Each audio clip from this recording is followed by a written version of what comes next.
ब्योमकेश, आओ बैठो। अजीत बाबू आइए बैठिए। अरे गणेश भाई, ये सब सामान हमारे गेस्ट रूम में रख दो जी, और हम सबके लिए चाय बनाओ जल्दी से। जाओ भाई, रास्ते में कुछ तकलीफ तो नहीं हुई ना?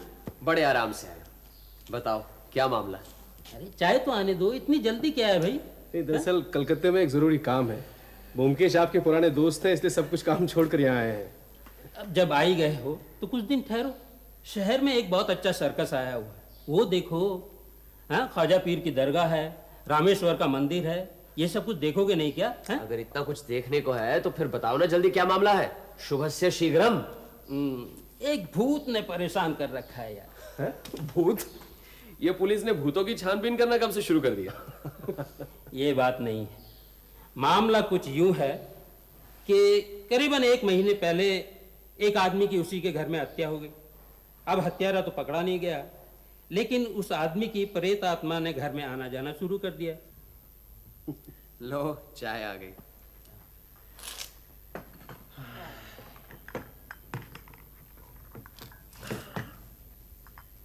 केस तो इंटरेस्टिंग है। फिर? हमारे शहर में नदी के पास एक छोटा सा मकान था, 2 मंजिला, चारों ओर से खुला हुआ, सिर्फ कंपाउंड वॉल से घिरा हुआ। पिछले 15 साल से इसमें बैकुंठ दास नाम का एक जौहरी रहता था। अधेड़ उम्र, बहुत ही कंजूस, लेकिन विनम्र स्वभाव का। उसके साथ में उसकी एक भांजी और एक नौकर, बस यही 3 इंसान रहते थे। शहर में इस जौहरी की सोने चांदी की एक दुकान भी थी, लेकिन हीरे जवाहरात का व्यापार वो अपने घर से ही करता था। इसी जौहरी की हत्या हुई है। वही खातों की जांच पड़ताल के बाद पता चला कि मरते वक्त इसके पास 51 हीरे, पन्ना और चुन्नियाँ थी, जिनकी कीमत समझो 4 लाख रुपए होगी, और वो सब कुछ चोरी चले गए। कहाँ रखता था ये हीरे जवाहरात? यही तो गोरख धंधा है। 2 मंजिला मकान, ऊपर सिर्फ एक कमरा जिसमें वो खुद रहता था, नीचे एक बैठक और एक कमरा जिसमें उसकी भांजी रहती थी।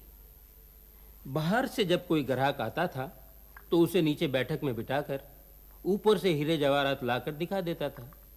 उसके कमरे में तो सिर्फ एक चटाई, एक पानदान, एक पानी पीने की सुराही और एक छोटी सी संदूक थी, जिसमें हीरे जवाहरात और नकद रखता था। बाकी ना तो उस कमरे में कोई अलमारी, ना संदूक, यहाँ तक कि दीवारों पे कोई तस्वीर भी नहीं थी। संदूकची में कुछ मिला? कुछ नहीं, सब साफ। सिर्फ कान से मैल निकालने वाली पीतल की छोटी सी छड़ी थी बस। हत्या कैसे हुई? रोजाना की तरह शाम को 8 बजे बैकुंठ दास दुकान से घर आया। खाना वाना खाकर रात को 9 बजे तक अपने कमरे में सोने चला गया। भांजी भी खा पी कर अपने कमरे में सोने चली गई। नौकर दुकान पे खाना खा के चला गया, क्योंकि वो वहीं सोता था। फिर रात में क्या हुआ किसी को कुछ पता नहीं। सुबह जब बैकुंठ दास ने दरवाज़ा नहीं खोला तो पुलिस ने आकर दरवाज़ा तोड़ा। देखा कि अंदर बैकुंठ दास की लाश पड़ी है। जिस्म पर जख्म का कोई निशान नहीं। लगता था हत्यारे ने उसका गला घोंटकर उसकी जान ली है, और हीरे जवाहरात लेकर खिड़की से कूद गया।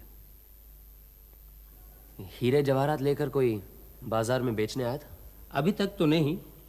हमारे गुप्तचर चारों ओर फैले हुए हैं। और बस और क्या, बैकुंठ दास जी के मरने के बाद उनकी भांजी बेचारी अकेली रह गई। रुपया पैसा भी नहीं था।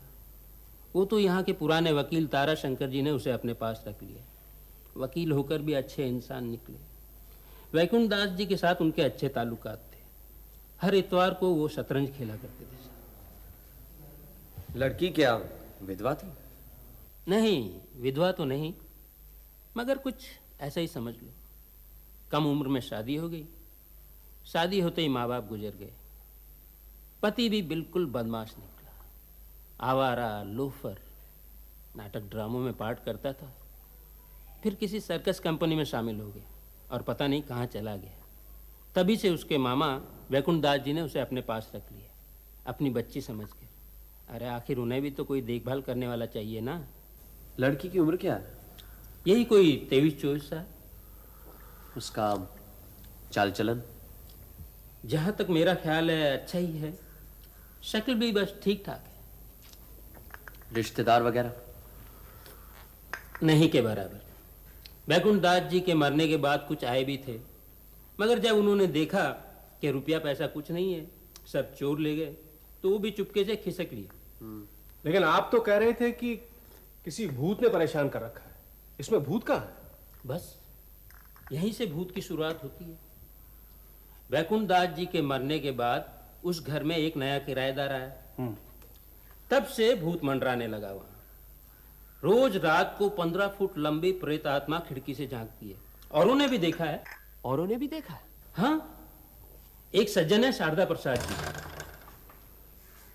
अरे लीजिए, बड़ी लंबी उम्र है आपकी। आइए आइए आइए आइए, मैं आपका परिचय करा दूं। ये हैं ब्योमकेश बख्शी, हमारे कलकत्ता के मित्र, जाने माने प्राइवेट जासूस। और ये उनके साथी अजीत बाबू। नमस्कार। और ये यहाँ के माननीय व्यक्ति श्री शारदा प्रसाद जी, और आप शैलेंद्र कुमार। बैठिए बैठिए ना। धन्यवाद। ये दोनों भूत के विशेषज्ञ हैं। हाँ, हमारे भूत के बारे में यही बताएंगे आपको। आप लोग बैकुंठ दास के बारे में बात कर रहे हैं? जी। बड़ी दुखद घटना है। जब तक गया में पिंडदान नहीं दिया जाएगा, उनकी आत्मा को शांति नहीं मिलेगी। आप क्या भूत प्रेत को मानते हैं? लगता है आप नहीं मानते हैं? हमारे शैलेंद्र जी भी नहीं मानते थे, कहते थे सब ढकोसला है। लेकिन अब कहिए ना शैलेंद्र जी। अब तो यूं समझिए कि पूरा भक्त हूं। सच कहता हूं बमकिस बाबू, पहले मैं आप ही की तरह था, भूत प्रेत को लेकर माथा पच्ची नहीं करता था। लेकिन जब से शारदा बाबू से परिचय हुआ, तब से इस मामले पर जितना बहस की, उतना ही यकीन होता गया कि भूत प्रेत के बगैर इस दुनिया में रहना नामुमकिन है। क्या पता, हमारे लिए तो मुमकिन है। हमें तो कभी भूत प्रेत की कमी महसूस नहीं हुई। खैर, वो सब कुछ जाने दीजिए। शारदा प्रसाद जी, आप हमारे बैकुंठ दास की प्रेत आत्मा की कहानी बताइए। हाँ, आप अभी भूत की कहानी सुनाइए। ये फजूल के बहस से क्या फायदा। तो फिर सुनिए। बैकुंठ दास जी के मरने के बाद 8-10 दिन तक के उनके मकान पर पुलिस का पहरा लगा रहा। इस बीच उनकी भांजी को ताराशंकर बाबू अपने घर ले आए। इन 8-10 दिनों में क्या कुछ हुआ, कुछ ठीक से पता नहीं, लेकिन 2 पुलिस कांस्टेबल उनके मकान पर रात भर पहरा दिया करते थे। पहरा खत्म होने के बाद एक किराएदार वहां रहने आ गया, कैलाश चंद्र मलिक। उनकी सेहत अच्छी नहीं रहती थी, इसलिए रिटायरमेंट के बाद वो अपनी सेहत अच्छी करने यहां आए थे। उन्होंने बिना जाने बूझे दरियाफ्त किए ये मकान किराए पे ले लिया था, और मकान मालिक ने भी उन्हें कुछ बताना जरूरी नहीं समझा। एक दिन कैलाश चंद्र जी उसी ऊपर वाले कमरे में, जहां पर बैकुंठ दास जी मारे गए थे, अकेले सो रहे थे। आने के दूसरे दिन ही रात को ठीक 9 बजे उनकी नजर खिड़की पर गई। उन्होंने देखा एक भयानक चेहरा अंदर झांक रहा है। वो चीख पड़े। नीचे से उनके नौकर चाकर ऊपर दौड़ कर आए, लेकिन वो भयानक चेहरा गायब हो चुका था। इसी तरह 3-4 रात वो भयानक चेहरा अंदर झांकता गायब हो जाता, झांकता गायब हो जाता, झांकता गायब हो जाता। सारे शहर में खलबली मच गई। हमें भी खबर मिली। फिर एक दिन 3-4 दोस्तों के साथ हम उनसे मिलने गए। पिछले 15 दिन में 6 बार भूत आया। इस खिड़की से अंदर झांकता था और फिर चला जाता था, जैसे अंदर कुछ ढूंढ रहा हो। किस वक्त आता है वो? कोई ठीक वक्त नहीं, कभी आधी रात, कभी 9 बजे, कभी 10 बजे, लेकिन 9 बजे के बाद। क्या हम भी आकर उस भूत जी के दर्शन कर सकते हैं? हाँ हाँ, क्यों नहीं। 3 दिन के इंतजार के बाद जो हमने देखा, उसके बाद कैलाश चंद्र जी की बातों पर हमें पूरा यकीन हो गया। आपने भूत देखा? जी देखा। बिल्कुल बैकुंठ दास जी की प्रेतात्मा ही थी? अब वो तो मैं ठीक से नहीं कह सकता, लेकिन एक भयानक चेहरा था, किसी आदमी का था। कुछ लम्हों के लिए नजर आया, फिर गायब। किसी और ने देखा? हाँ, औरों ने देखा। शैलेंद्र बाबू, आप कुछ कहिए ना, कहते क्यों नहीं है? हाँ, मैंने भी देखा। याद है ना, उस दिन कैलाश चंद्र बेहोश हो गए थे। वो तो डॉक्टर बागची हमारे साथ थे, उन्होंने संभाल लिया, नहीं तो उस दिन एक और ट्रेजेडी हो जाती। इसका मतलब है कि बैकुंठ दास जी की प्रेतात्मा उस घर की खिड़की में मंडरा रही। इसके अलावा और क्या हो सकता है? अच्छा, इस मामले में बैकुंठ दास जी की भांजी क्या कहती है? वो बेचारी क्या कहेगी? कुछ नहीं। बैकुंठ दास जी की भांजी से मुलाकात करवा सकते हैं? हाँ हाँ, क्यों नहीं। क्यों ना पहले भूत के दर्शन किए जाए? हाँ हाँ, कर सकते हैं, पर आज ही रात को नजर आ जाएगा इसकी गारंटी नहीं है। लगातार 3-4 रात इंतजार करेंगे तो जरूर नजर आ जाएगा। ये ठीक रहेगा। आपके शहर आए हैं, एक नया तजुर्बा लेकर जाएंगे। चलिए, आज शाम को ही चलते हैं। हम आपको 6 बजे लेने आ जाएंगे। क्यों इंस्पेक्टर साहब, ठीक है ना? हाँ, ठीक। पहले ताराशंकर बाबू से मिलेंगे, वहीं शीला रहती उससे मिलेंगे, फिर भूत। ठीक है, चलिए, फिर शाम को मुलाकात होगी। नमस्कार। नमस्कार।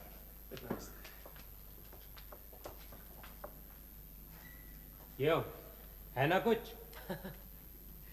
तुम्हारी हत्या की कहानी और शारदा प्रसाद की भूत की कहानी, इन दोनों में कौन सी ज्यादा मजेदार है, ये तो समझ में नहीं आ रहा। मजेदार? हत्या की घटना में मजा कहां से मिला तुम्हें? अच्छा, कहीं बैकुंठ दास जी का हार्ट फेल तो नहीं हुआ? क्या बात करते हो? पोस्टमार्टम रिपोर्ट में साफ साफ लिखा है कि गला दबाकर दम घोंटकर मारा है। मतलब आज तक हत्यारे का कोई पता नहीं चला, यहां तक कि गर्दन पर उंगलियों के निशान भी नहीं मिले। ये मजेदार बात नहीं तो और क्या है। हमारे शारदा प्रसाद जी के सामने तो एक सबूत है, भूत। आपके पास तो कुछ भी नहीं है। आइए आइए शारदा प्रसाद जी, आइए। नमस्कार। नमस्कार नमस्कार। आप हैं व्योमकेश बाबू। नमस्ते, बैठिए बैठिए बैठिए। माफ करना, मैंने इनसे कहा था किसी को और साथ में ले आए, सिर्फ ब्योमकेश को लेके आए। ठीक, कोई बात नहीं। अच्छा, तो आप ये कलकत्ता के डिटेक्टिव? डिटेक्टिव कहना तो शायद ठीक नहीं होगा, मैं सत्यान्वेषी। सत्यान्वेषी? वो क्या होता है? सत्य की खोज करना मेरा पेशा है, जैसे आपकी वकालत। अच्छा अच्छा, आजकल डिटेक्टिव आउट ऑफ फैशन हो गया है। अच्छा, तो आप किस तरह की खोज करते हैं? सत्य की। वो तो मैं समझा, लेकिन किस तरह का सत्य? यूं समझिए, जैसे बैकुंठ दास आपके पास कितना रुपया छोड़ कर गए हैं। अगर इस तरह के सत्य की जानकारी मिल जाए तो मेरा काम काफी आसान होगा। बैकुंठ दास मेरे पास रुपया छोड़ गए हैं, ये आपको कैसे पता चला? बैकुंठ दास जैसे धनी जौहरी नकद रुपया नहीं छोड़कर जाएंगे, इस पर कोई यकीन नहीं किया जा सकता। उनका बैंक में कोई खाता नहीं था। ये मुमकिन है कि बैंक जैसी संस्था पर उनको भरोसा ही नहीं था। फिर रुपया कहाँ रखा उन्होंने? आप तो उनके साथ इतवार को शतरंज खेलते थे। उनकी मौत के बाद आपने उनकी भांजी को अपने पास रखा, इसलिए यही समझना चाहिए कि आप ही उनके करीबी दोस्त हैं। लिहाजा रुपया आप ही के पास रखेंगे। आपने ठीक ही कहा, बैंकों के ऊपर बैकुंठ दास का भरोसा नहीं था। उनका नगद सब रुपया मेरे पास था और अब भी है, करीबन 17,000 रुपए। लेकिन मैंने इस बात की किसी से चर्चा नहीं की और मैं नहीं चाहता कि ये बात आज के बाद किसी को पता चले। आप तो सजन जान गए हैं और मैं चाहता हूं कि ये बात आप अपने तक ही रखें। इस बात को छुपाकर रखने की कोई खास वजह है? बताता हूं। आप लोगों को शायद मालूम नहीं, शीला का मतलब बैकुंठ दास जी के भांजी का एक लोफर लापरवाह पति है।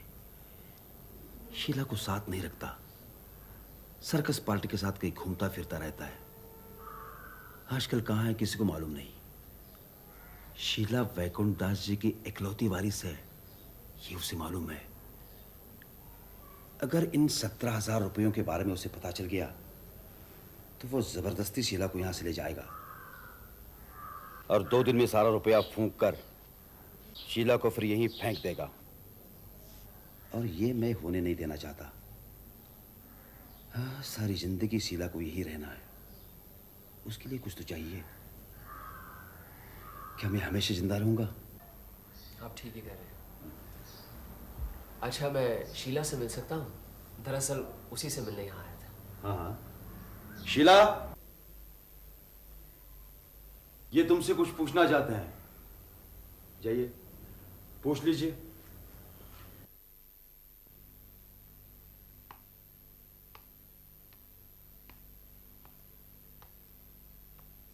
आपके मामा के मौत के बाद आप पूरी तरह से असहाय नहीं हुई हैं, ये बात आप जानती हैं?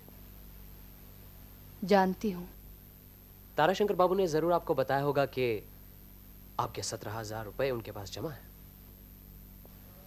जी। आपके पति कितने दिनों से लापता हैं? 5 साल। इन 5 सालों में आपने कभी उन्हें देखा? नहीं। कोई चिट्ठी भी नहीं मिली?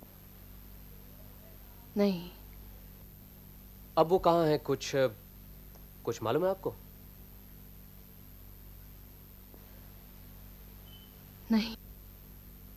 अच्छा, आपको कुछ धन प्राप्त हुआ है, ये समाचार सुनकर क्या वो आपको यहां से ले जाएंगे? मतलब क्या ये मुमकिन है? है। आप उनके साथ जाना चाहती हैं? क्या आप उनके पास जाना चाहती हैं? मेरे चाहने न चाहने से क्या होता है? आपका ससुराल कहाँ है? जशोर। वहां आपके सास ससुर हैं? जी नहीं, दोनों गुजर गए हैं। अच्छा, आपकी शादी कहाँ हुई थी? नवद्वीप में। नवद्वीप में आपके माता पिता हैं? जी नहीं, वो भी गुजर गए हैं। कोई चाचा ताऊ? आप वहां नहीं जाना चाहती? नहीं। यहीं ताराशंकर बाबू के यहाँ खुश हैं? जी। उन्हें अपना शुभचिंतक मानती हैं? जी। अच्छा, बैकुंठ दास जी के घर में आप नीचे सोती थी, किस कमरे में? मामा के कमरे के बिल्कुल नीचे। अच्छा, जिस रात आपके मामा की हत्या हुई, उस रात आपने कोई आवाज, झगड़ा कुछ सुना? नहीं। अच्छा, आपके मामा अपने हीरे जवाहरात ऊपर वाले कमरे में ही रखते थे ना? जी हाँ। कहाँ रखते थे? ये नहीं मालूम। फिर भी कुछ अंदाजा होगा, कभी कुछ देखा होगा? कुछ नहीं। आपके मामा से किसी की दुश्मनी थी? मुझे नहीं मालूम। अच्छा ठीक है, आप जाइए।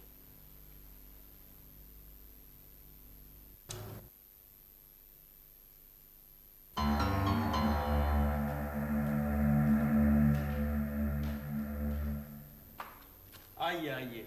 नमस्कार कैलाश चंद जी, आपको फिर तकलीफ देने आ गए। अरे कैसी तकलीफ? हाँ, आप हैं कलकत्ते के जाने माने जासूस, उस भूत के बारे में कुछ तहकीकात करना चाहते हैं। अच्छा अच्छा, जरूर कीजिए। बैठिए तो सही। नहीं, आप बातचीत कीजिए, मैं जरा आसपास की जगह दिखाता हूँ, अगर इजाजत हो तो। हाँ जरूर। अच्छा।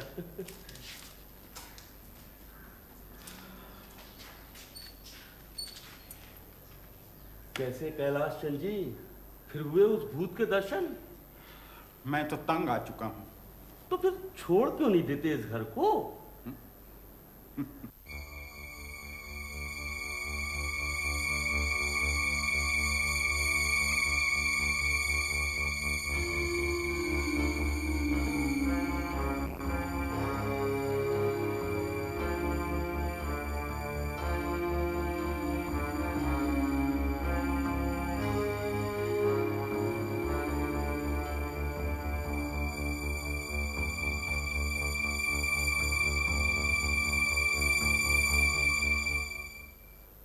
अरे ऊपर आइए, चाय आ गई है।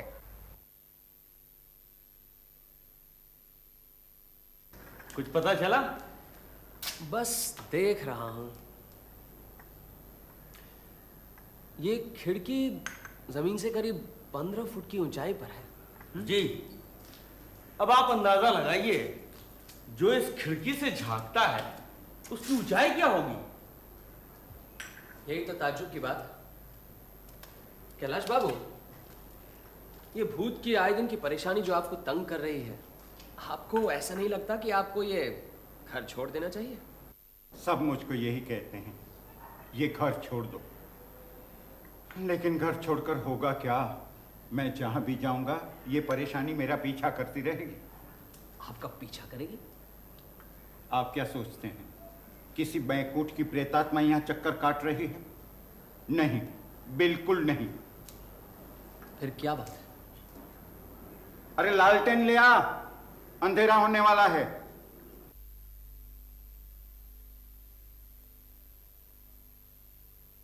बैकुंठ वैकुंठ सब बकवास है। यह है शैतान, मेरा बेटा। ये क्या कह रहे हैं कैलाश चंद जी? बिल्कुल ठीक कह रहा हूं। उसका एक पाखंडी गुरु है। एक दिन वो अपने गुरु को लेकर आया था मेरे पास। मैंने उसे जूते मारकर भगा दिया। अब दोनों मरघट पर जाकर कंकाल की खोपड़ी में शराब पीते हैं और मुझसे बदला लेने के मंसूबे बांधते हैं। मेरे पीछे शैतान छोड़ दिया है। लेकिन कैलाश कुलांगार संतान है। उसका मतलब क्या है मैं क्या नहीं समझता? मुझे दिल का दौरा पड़ चुका है। पिशाच को देखकर मेरा हार्ट फेल हो जाए, बस दोनों की बनाएगी। दोनों गुरु चले मेरी जायदाद को लेकर मजे से गुलछर्रे उड़ाएंगे और क्या। वो देखो।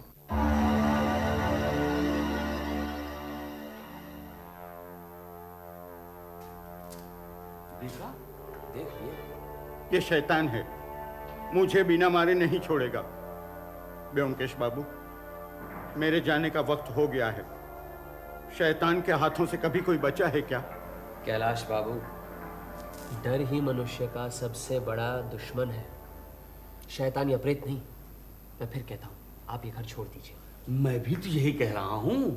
मुझे पूरा यकीन है कि बैकुंठ दास की मृत्यु के बाद ये मकान भूतों का अड्डा बन गया है। भूत हो या शैतान, फिलहाल कैलाश बाबू का जो हाल है, किसी तरह का भी कोई झटका या डर इनके लिए अच्छा नहीं है। आपको ये घर छोड़ देना चाहिए। मैं नहीं छोड़ूंगा ये घर। मैं क्यों छोड़ूं ये घर? मैंने किया क्या है जो मैं चोरों की तरह यहां से भाग जाऊं? अगर मेरा अपना बेटा मेरी मौत चाहता है तो ठीक है, मैं यहीं पर मरूंगा। जो बेटा अपने बाप को मार डालना चाहता है, मैं ऐसे बेटे का बाप होकर जिंदा रहना नहीं चाहता। अच्छा, आप इस खिड़की को बंद क्यों नहीं रखते? रखा था 2-4 दिन, लेकिन जब भी वो आता है जोर से खिड़की खटखटाता है। तब से एक नौकर जमीन पर सोता है। मैं जरा इस कमरे को अच्छी तरह से देख लूं।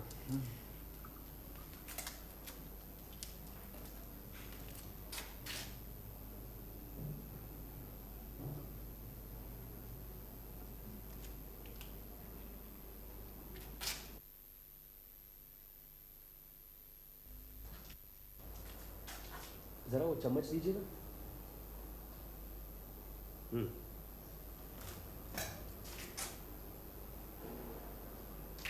ये कलकत्ते के जासूस कर क्या रहे हैं? अरे करेंगे क्या, ये शहरी लोग शहर को ही जानते हैं। हमारे यहाँ क्या होता है इन्हें क्या मालूम।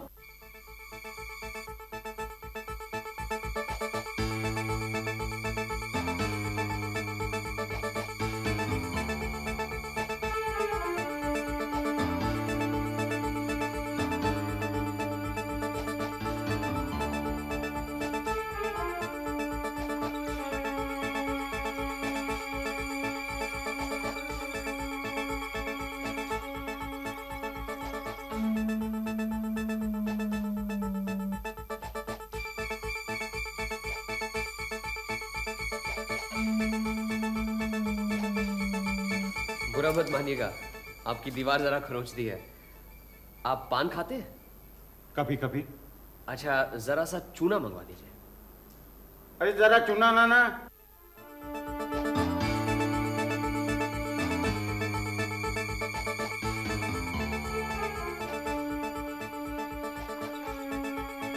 लेकिन ब्योमकेश बाबू को यहाँ आकर एक फायदा जरूर हुआ है।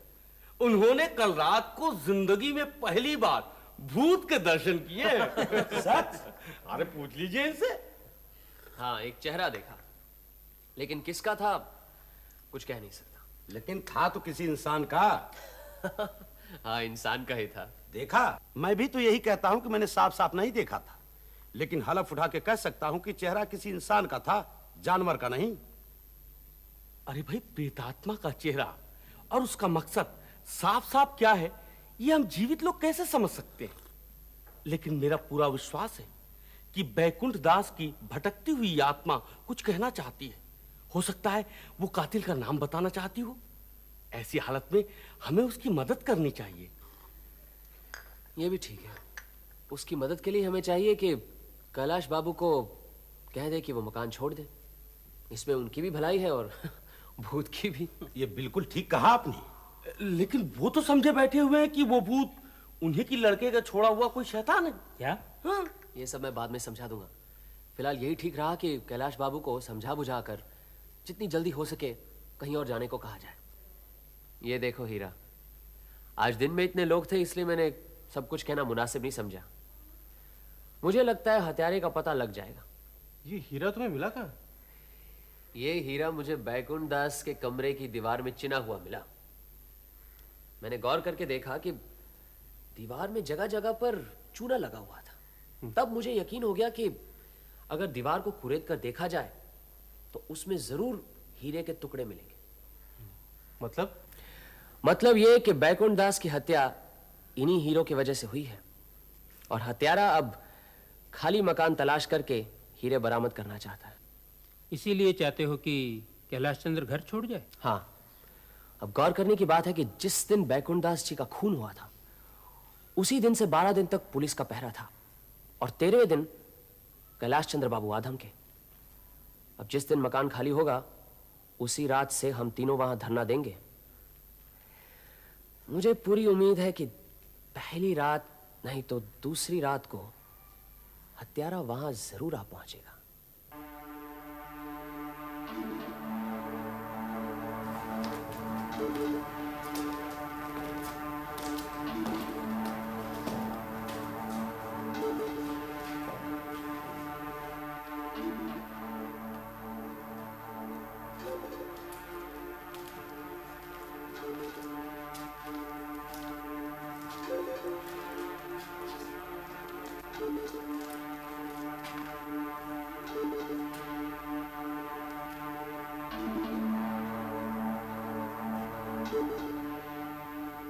चलो यहीं कहीं जमीन पर बैठ जाते हैं। पता नहीं कितनी देर तक इंतजार करना पड़ेगा। 5 बजे तक तो रुकना ही पड़ेगा। अजीत, हाँ? जैसे ही मैं टॉर्च जलाऊं तुम खिड़की के पास चले जाना और शशांक तुम पुलिस का काम करोगे। मतलब कि भूत को पकड़े रखना है। फिर मैं तो याद है एक बार ऐसे ही हम रेत के दलदल के पास वाले कमरे में बैठे थे। याद है, लेकिन अभी कोई बातचीत नहीं, कोई हिलेगा भी नहीं, समझे?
शैलेंद्र बाबू, भागने की कोशिश मत कीजिए, आपको तकलीफ होगी।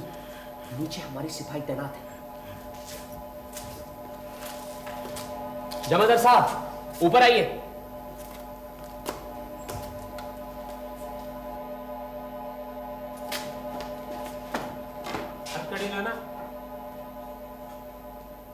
आइए, हम लोग आपका ही इंतजार कर रहे थे।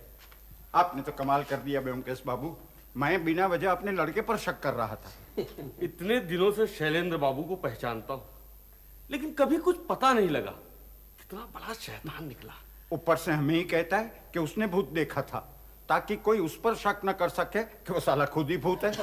क्या उल्लू बनाया हमें। लेकिन आपको कैसे पता चला? सारे शहर में यही चर्चा हो रही है। हाँ, बैठिए, अभी बताता हूँ। हाँ हाँ, आइए ना, बैठिए बैठिए, आप लोग भी बैठिए बैठिए। शारदा बाबू, आप बुरा ना माने, लेकिन जब आपने भूत और प्रेत आत्मा की बात छेड़ी थी तब मुझे यकीन नहीं हुआ, क्योंकि भूत के अस्तित्व पर मुझे कतई यकीन नहीं है। जो भूत शारदा बाबू ने देखा, कैलाश बाबू ने देखा, वो असल में भूत नहीं बल्कि जीता जागता इंसान था। शुरू से मेरी यही आस्था रही थी। अब सवाल ये उठता है कि ये शख्स जो भूत बनकर बैठा है, ये कौन है और भूत क्यों बनकर बैठा है? लोगों को भूत बनकर क्यों डरा रहा है? इसका एक ही जवाब निकलता है कि वो भूत बनकर मकान में रहने वालों को भगाना चाहता है। अब सवाल ये उठता है कि वो उन्हें क्यों भगाना चाहता था, उसका मकसद क्या था? बैकुंठ दास जी की मौत के बाद उनके कीमती हीरे जवाहरात नहीं मिले। पुलिस का कहना है कि जिस लकड़ी के बक्से में उनके रुपए थे उसी में उनके हीरे जवाहरात भी थे और हत्यारा उस बक्से को उठाकर ले गया। अब ये बात कुछ जमी नहीं। बैकुंठ दास जी का चरित्र जैसा था, कंजूस, हमेशा चौकस, ऐसा नहीं जान पड़ता कि वो एक मामूली से बक्से के अंदर अपने कीमती हीरे जवाहरात रखते, लेकिन थे उसी कमरे में। कहां रखे थे? हत्यारे को पता था कि बैकुंठ दास जी के कमरे में कीमती लाखों के हीरे जवाहरात छुपे हैं, इसीलिए उसने उनकी हत्या की। हत्या के बाद लकड़ी का बक्सा खोला, सिर्फ कुछ रुपए मिले, हीरे जवाहरात तो कहीं मिले नहीं। इन्हीं हीरों को हासिल करने के लिए भूत बनकर उसने कैलाश बाबू को डराना शुरू किया, ताकि वो मकान छोड़कर चले जाएं और वो आराम से बैठकर हीरे ढूंढे। यही मौका हमने उसे दिया और उसी से वो पकड़ा गया। अब सवाल ये उठता है कि ये भूत या चोर, हत्यारा, उसने ऐसा क्यों किया? उसका मकसद क्या था? आपको यह जानकर ताज्जुब होगा कि यही शैलेंद्र बैकुंठ दास जी की भांजी शीला का पति है और शीला को शुरू से ही अपने मामा के हत्यारे का पता था। मैं शैलेंद्र को हवालात में मिला। मैं करीब 3 हफ्ते पहले इस शहर में सर्कस कंपनी के साथ आया। सर्कस के पहले दिन ही मैंने देखा कि मेरी पत्नी शीला अपने मामा के साथ सर्कस देखने आई है। मुझे दिन में कोई खास काम नहीं रहता, इसलिए मैं शीला के मामा के बारे में जानकारी हासिल की तो पता चला कि शीला का मामा एक बहुत बड़ा पैसे वाला जौहरी है। एक दिन मैं शीला के मामा का घर का पता लगाते लगाते शीला से जाकर मिला। बोलो, अब मुझे छोड़कर नहीं जाओगे? नहीं जाऊंगा शीला। दरअसल मैं सर्कस के काम से तंग आ गया। मैं चाहता हूं कलकत्ते में जाकर रहूं, कोई काम धंधा शुरू करूं, लेकिन मजबूरी ये है कि हमारे पास रुपए नहीं। हमें रुपये नहीं चाहिए, बस तुम मुझे यहाँ से ले चलो। तुम्हारे मामा के पास तो रुपए, हीरे जवाहरात सब है। वो तुम्हें कुछ नहीं देंगे। 5 साल से तुम नहीं आए और आज उन्हें देने की जरूरत नहीं है, मैं खुद ले लूंगा। और सुनो, मैं कल रात आऊंगा। रात में तुम्हारे घर में कोई नहीं रहता, तुम दरवाजा खोल देना, मैं ऊपर से हीरे, रुपए, जवाहरात सभी ले लूंगा। उसके बाद हम दोनों यहाँ से भाग चलेंगे। नहीं। अगर तुम मेरे साथ आना चाहती हो तो बस यही एक रास्ता है, मैं कल रात जरूर आऊंगा। दूसरी रात शीला ने दरवाजा खोल दिया और मैं ऊपर गया।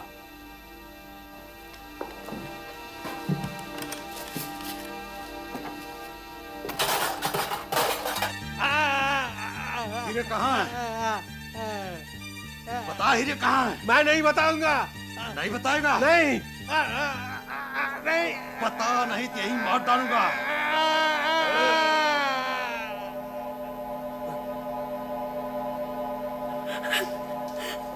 तुम्हें पता है कहाँ हीरे?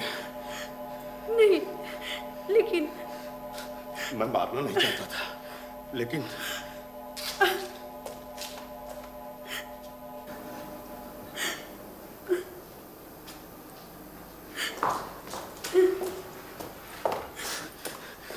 मैं ये खिड़की तोड़ करके नीचे भाग जाऊंगा।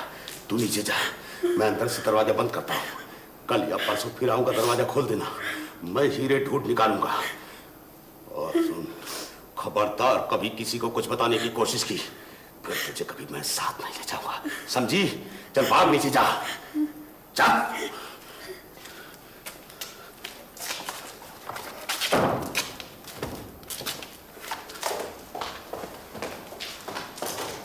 फिर रात को सर्कस के बाद कई बार शैलेंद्र उस मकान में गया। कभी 9 बजे, 10 बजे, 12 बजे या 2 या 3 बजे। सर्कस में लंबे लंबे बांस के डंडों के बीच करीब 8 या 10 फुट की ऊंचाई पर एक तख्ता लगाकर उस पर चढ़कर चलने की प्रैक्टिस दी जाती है। शैलेंद्र इसमें माहिर था। इसी लंबे बांस के सहारे चलकर वह खिड़की तक आता था, डराने के लिए अंदर झांकता। कभी जरूरत पड़े तो तेजी से भाग जाता था। अब डराने के साथ साथ वो ये भी पता लगाना चाहता था कि हीरे कहां छुपा कर रखे। बैकुंठ दास जी ने हीरे छुपाने की जगह अजीब सी सोची थी। दीवारों को खरोच कर उसके अंदर हीरे रखे गए थे। उस पर पान का चूना लगाकर उस जगह को छुपा देते थे। ऐसे करीब 50 या 60 सुराख मिले थे मुझे, जहां हीरे हिफाजत से रखे गए थे। मुझे लगता है कि शैलेंद्र को आखिर इस जगह का पता चल गया था। असल में दुख भरी दास्तां तो बेचारी शीला की है। 5 साल के बाद पति से मिली, अपने प्यार की वजह से जो कुछ भी हुआ चुपचाप झेलती गई। मामा के मौत के बाद ताराशंकर जी के यहाँ रहने लगी। वहां पर शैलेंद्र ने उससे मिलने की बहुत कोशिश की, लेकिन उसने बात करने से साफ इनकार कर दिया। बहुत बहुत धन्यवाद ब्योमकेश, तुमने हमें शारदा बाबू के भूतों से बचा लिया, वरना थोड़े दिनों में मैं भी भूतों पर यकीन करने वाला था। क्यों शारदा बाबू, अब आपकी क्या राय है? संस्कृत में एक कहावत है, मौक्तिकम न गजे गजे। इसका अर्थ यह होता है कि एक हाथी के सर पर अगर गजमुक्ता नहीं है, इसका मतलब ये तो नहीं कि गजमुक्ता होता ही नहीं है। हाथी के सर पर क्या है ये तो कभी तलाश नहीं किया, लेकिन आपके सर में क्या है ये तो हम सब जानते हैं।